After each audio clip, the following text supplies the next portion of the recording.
संत श्री अच्युतानंद दास एक ऐसा नाम जिन्हें लोग उनके द्वारा की गई भविष्यवाणियों के लिए जानते हैं। उनकी भविष्यवाणियों को पढ़कर ऐसा लगता है जैसे उन्होंने भविष्य को आज से कई साल पहले ही देख लिया था। वे भूत, भविष्य एवं वर्तमान में होने वाली घटनाओं को एक साथ देख सकते थे और अपनी इसी शक्ति और ज्ञान के बल पर उन्होंने पुस्तक लिखी जिसका नाम भविष्य मालिका है। भविष्य मालिका पुस्तक के कई अलग अलग भाग है। इसी तरह की और रहस्यमयी जानकारी प्राप्त करने के लिए हमारे चैनल ट्रू हिस्ट्री को आज ही सब्सक्राइब करें और बेल आइकॉन को प्रेस करें, जिसमें की गई भविष्यवाणियां 100% सत्य हुई है और आगे भी सत्य होना निश्चित है। उन्होंने अपनी भविष्यवाणियों में बताया है कि कल की अवतार कब होगा, दुनिया के अंत के पहले क्या स्थिति होगी, दुनिया का अंत कैसा होगा, भारत का अंतिम राजा कैसा होगा, चीन की स्थिति क्या होगी, अमेरिका और रूस की स्थिति क्या होगी, विश्व युद्ध कैसे लड़ा जाएगा और इसके बाद कैसे पुनः संसार का भी निर्माण होगा। इन सभी बातों पर उन्होंने बहुत सी महत्वपूर्ण भविष्यवाणी की है कि हम लोग नास्त्रेदमस, बाबा बेंगा आदि विदेशी लोगों की भविष्यवाणियों को सुनते हैं, लेकिन अपने ही देश के महान संतों की भविष्यवाणियों के बारे में हमें कुछ नहीं पता। नमस्कार दोस्तों, स्वागत है एक बार फिर से आज के इस वीडियो में। हम महान संत अच्युतानंद महाराज द्वारा लिखित पुस्तक भविष्य मालिका की भविष्यवाणियों की चर्चा करेंगे। ये वीडियो बहुत ही स्टडी करने के बाद बनाया गया है, क्योंकि दोस्तों इस पुस्तक की कोई भी कॉपी हिंदी या अंग्रेजी में उपलब्ध नहीं है। आपके सामने प्रस्तुत कर रहे हैं, इसलिए वीडियो को एंड तक जरूर देखना और चैनल पर न्यू आए हैं तो प्लीज चैनल को सब्सक्राइब करके साथ में घंटी वाला बेल आइकन भी दबा दें, ताकि ऐसे ही न्यू वीडियो का नोटिफिकेशन आपको सबसे पहले मिल सके। तो चलिए दोस्तों, वीडियो को स्टार्ट करते हैं। आज से लगभग 600 वर्ष पूर्व 15वीं और 16वीं शताब्दी के बीच में उड़ीसा में वैष्णव समुदाय के एक बहुत ही महान संत अच्युतानंद महाराज जी हुए थे और इस समय उनके समकालीन 5 और भी संत थे। इन सबको मिलाकर 5 शाखा कहा जाता था। भविष्यवाणियां करके उन्होंने बुक लिखी जिसे अच्युतानंद मालिका के नाम से जाना जाता है। उनकी भविष्यवाणी नास्त्रेदमस की तरह नहीं है कि किसी को भी समझ नहीं आए। शायद आप जानते होंगे कि नास्त्रेदमस की भविष्यवाणियों की भाषा समझ नहीं आती है। नास्त्रेदमस की भविष्यवाणी छंदों के रूप में होती है जिन्हें क्वाड्रन कहा जाता है, लेकिन उनको पढ़कर कुछ भी समझ नहीं आता है। जब कोई घटना घट जाती है तो लोग कहने लगते हैं कि देखो, नास्त्रेदमस ने तो ऐसा बोला था, लेकिन संत अच्युतानंद दास जी ने बिल्कुल क्लियर कट और सीधा और साफ भाषा में भविष्यवाणी की है। इस पुस्तक में बहुत सी भविष्यवाणी है, लेकिन कुछ महत्वपूर्ण भविष्यवाणियों को ही आज के इस वीडियो में हम जानेंगे। इनकी भविष्यवाणियों को हम 3 श्रेणी में बताकर देख सकते हैं। पहली श्रेणी में कलयुग के अंत की शुरुआत कैसे होगी, उसके लक्षण क्या क्या होंगे। दूसरी श्रेणी में जब संसार का अंत शुरू होगा तो क्या क्या होगा, कल की अवतार कहां पैदा होंगे, किस तरीके से विश्व का अंत होगा। और तीसरी प्रकार की उनकी भविष्यवाणियां राजनीति से संबंधित है, जिसमें उन्होंने भारत, अमेरिका, रूस, चीन आदि देशों के बारे में बताया है और साथ ही साथ उड़ीसा के बारे में भी बहुत कुछ उन्होंने अपनी भविष्यवाणियों में लिखा हुआ है। और उन्होंने बताया है कि भारत का अंतिम राजा कौन होगा और कैसा होगा। सबसे पहले बात करते हैं पहली श्रेणी की। वह भविष्य मालिका में लिखते हैं कि सूर्य अपनी परोपकारिता छोड़ देगा, अर्थात सूर्य जिसे पृथ्वी पर जीवन देने वाला माना जाता है वह जीवन लेने वाला बन जाएगा।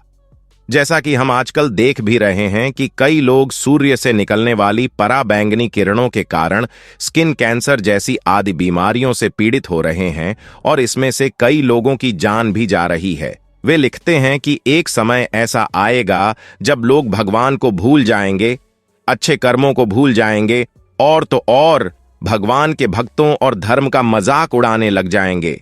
भगवान के भक्तों को कुछ लोग परेशान करना भी स्टार्ट कर देंगे और धीरे धीरे ईश्वर के भक्तों और ईश्वर को मानने वालों की संख्या बहुत ही कम रह जाएगी।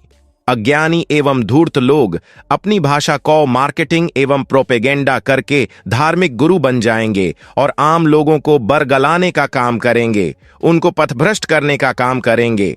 महिला और पुरुष दोनों ही बिना किसी शर्म के व्यभिचार और अश्लीलता में लिप्त हो जाएंगे। पुरुष का प्रेम संबंध पुरुषों के साथ एवं महिलाओं का प्रेम संबंध महिलाओं के साथ बनने लगेगा। और इस प्रकार के आप प्राकृतिक प्रेम संबंधों को हमारा यह समाज मान्यता भी दे देगा। और सोचने वाली बात यह है कि जिस समय यह भविष्यवाणी की गई थी उस समय भारत में भक्ति काल का दौर चल रहा था और कोई भी इस प्रकार की बातें सोच भी नहीं सकता था, लेकिन आज के दौर में यह बातें बिल्कुल सच होती दिख रही हैं। बहुत कम उम्र में ही बच्चे अश्लीलता को अपनाने लगेंगे और मिथुन क्रिया के प्रति आसक्ति बच्चों में बहुत छोटी उम्र से ही होने लग जाएगी।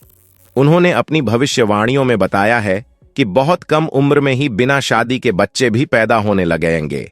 इसको आज के जमाने में लिविंग रिलेशनशिप के रूप में सच होता हुआ देख सकते हैं। हवाएं लोगों को बहुत ज्यादा परेशान करेंगे। शायद वह आंधी तूफान की बात कर रहे थे। विचित्र प्रकार की बीमारियां एक के बाद एक इस दुनिया में आना शुरू हो जाएगी और यह बीमारियां ऐसी होंगी जिन पर दवा काम करेगी और ना दुआ काम करेगी। इसलिए ऐसी बीमारियों की वजह से लाखों करोड़ों लोग काल के गाल में समा जाएंगे। गांव में, कस्बों में एवं शहरों में जंगली जानवर, सांप, बिच्छुओं का हमला होगा और आप न्यूज में देख भी सकते हैं कि कई जानवरों और सांपों के शहर में घुसने की खबर आती रहती है। जगन्नाथ पुरी को जोड़ने वाले एक राष्ट्रीय राजमार्ग का निर्माण होगा, जबकि दोस्तों आज से 600 साल पहले नेशनल हाईवे का कोई कॉन्सेप्ट नहीं था। उड़ीसा का अंतिम राजा एक बालक वृद्ध होगा, अर्थात ऐसा व्यक्ति जिसकी उम्र तो ज्यादा होगी लेकिन बालक बुद्धि होगा। पुरी के अंतिम राजा गजपति महाराज होंगे और अभी भी पुरी के राजा गजपति महाराज ही है। जगन्नाथ पुरी मंदिर के ऊपर से पत्थर नीचे की ओर गिरने लगेंगे।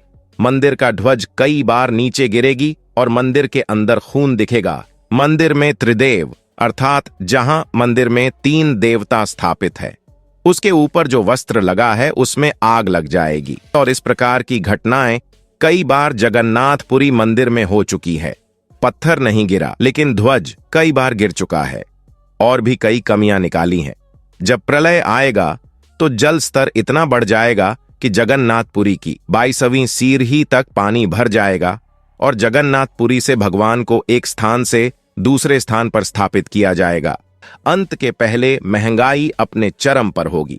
खाने पीने की वस्तुएं दुर्लभ हो जाएंगी। खाने पीने की वस्तुओं के लिए लोग सड़कों पर दंगा करेंगे। रोज नई नई बीमारियां आएंगे और प्राकृतिक आपदाओं का अंबार लग जाएगा। सरकार जनता पर नए प्रकार के टैक्स लगाएगी जिसके कारण जनता में आक्रोश पनपेगा। इन परिस्थितियों से लोग सड़कों पर उतरने को मजबूर होंगे।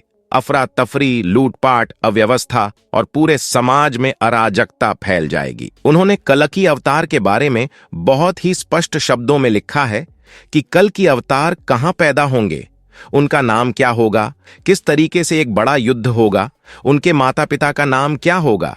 बहुत सारे चिरंजीवी जैसे हनुमान जी, कृपाचार्य, अश्वत्थामा आदि इस युद्ध में हिस्सा लेंगे कैसे। हर गांव, कस्बे और शहर में बहुत कम लोग बचेंगे। इस दुनिया में जब तबाही आएगी तो क्या क्या होगा, क्या हालात होंगे। अमेरिका, चीन, रसिया, इंडिया की स्थिति क्या रहेगी। भारत का अंतिम राजा कौन होगा और कैसा होगा। क्राइम, झूठ, फरेब ये सभी चीज आजीविका के साधन बन जाएंगे और जो लोग ज्यादा बेईमान हैं वही सेठ कहलाएंगे। जब प्रलय आएगा तो आसमान में एक नहीं 2 सूर्य दिखेंगे। रात की धुंध में भी युद्ध की धुंध बजेगी। फिर 7 दिनों तक सूर्य नहीं निकलेगा।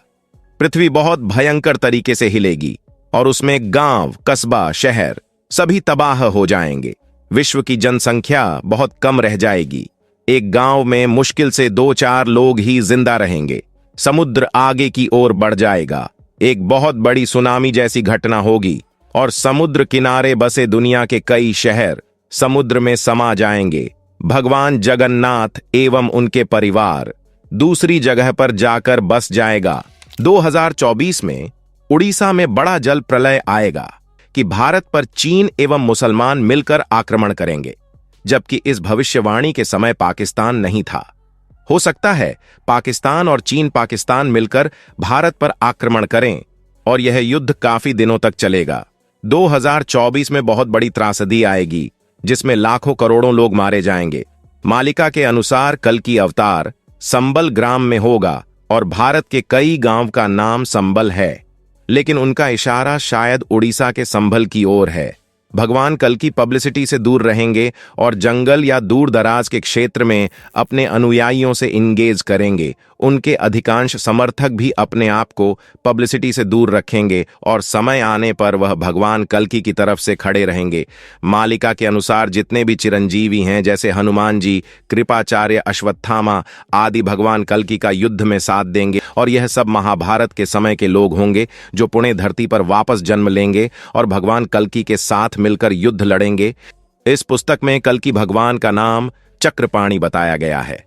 दूसरी पुस्तक अच्युतानंद शून्य संहिता के 4th अध्याय में लिखा है कि कलयुग के अंत में जब मानव मूल्यों का ह्रास हो जाएगा, तब भगवान जगन्नाथ ही हल्की के रूप में संबल नामक स्थान पर जन्म लेंगे।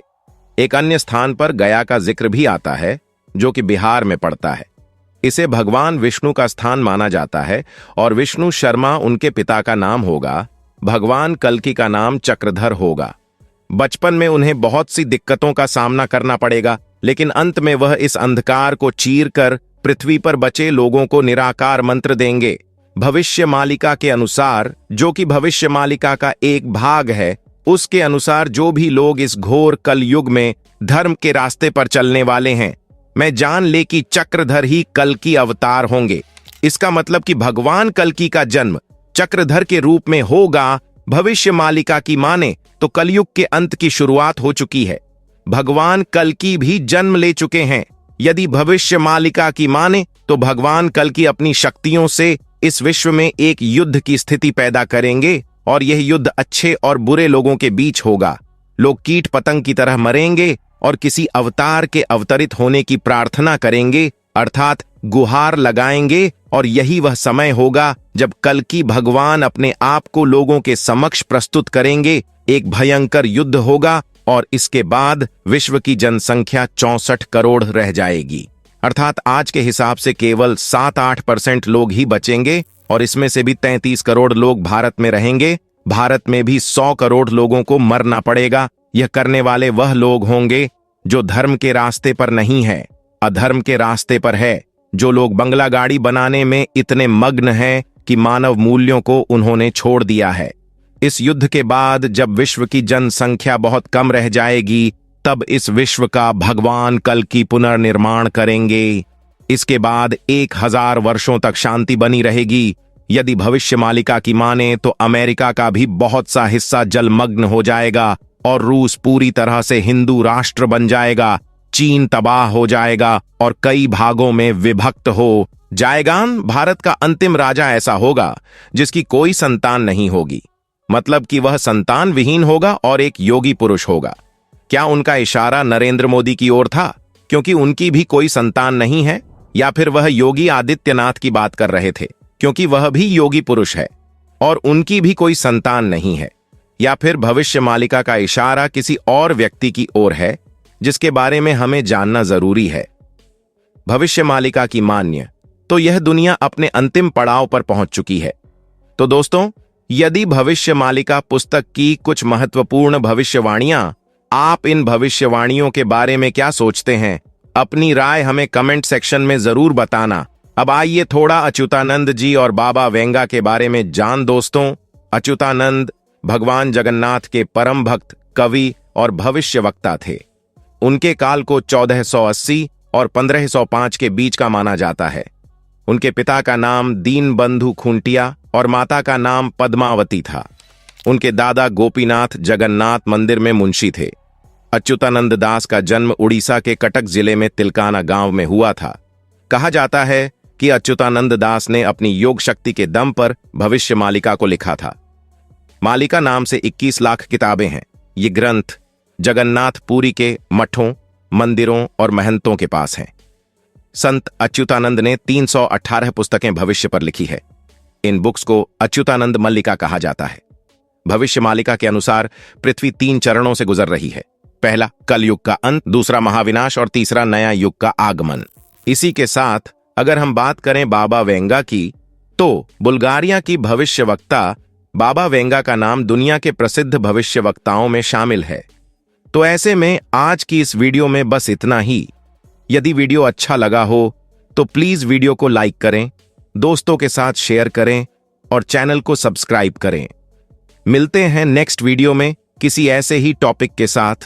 आपका बहुत बहुत धन्यवाद।